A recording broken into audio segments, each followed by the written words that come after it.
All right, everyone, Paint Freak the Freak Chef, and this is going to be awesome. Popcorn chicken bites. Hell yeah. So, it starts off with some chicken breasts that I just cubed up, put them in a container. We're going to add some buttermilk. Make sure we cover these things really good. We want to make sure these things are completely submerged. All right, we're going to put a lid on that now, make sure it's nice and tight. We're going to give these a little swirl to make sure they're covered completely. And off into the refrigerator it goes for 2 hours. Now, when you're ready to start frying these things up, our oil's at 360 degrees. And we need to get some seasoning on these things before we start dredging them and frying them. So what we have here is a half teaspoon kosher salt, 1/2 teaspoon seasoning salt, 2 teaspoons smoked paprika, 2 teaspoons onion powder, 1 teaspoon garlic, 1 teaspoon mustard powder, 1/2 teaspoon black pepper. All right in there with a lid on top.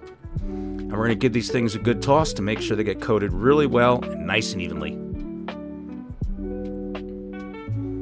All right, and these things are ready. I'm just going to get in there, make sure that everything is completely coated. We want that seasoning on every side. And our breading station is set up now.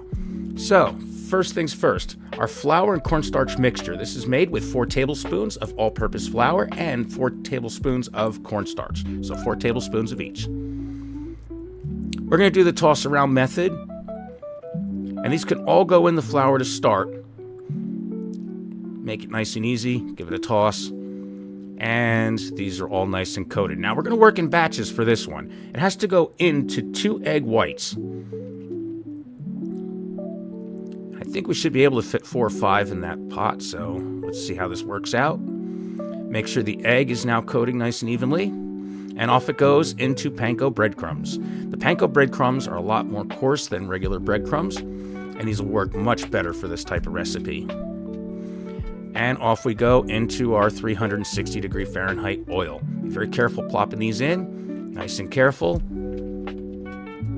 And we do raise the heat up a little bit when we start adding our cold ingredients into the oil, just to make sure we maintain that temperature. And after 4 minutes, these things are so done. Hell yeah. We're gonna drain those on a rack over a sheet pan, and I always add aluminum foil to make cleanup a little easier later on.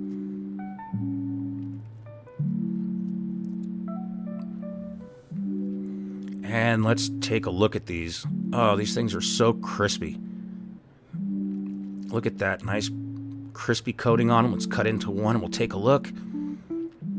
Oh, they're so tender and perfect. Oh, these are beautiful. Hell yeah. Fuck my shit. Banging like a biscuit. Oh, these things are awesome. They came out perfect. Well, thanks for checking it out. I'm Paint Freak the Freak Chef, your private culinary paint toy. Love you guys.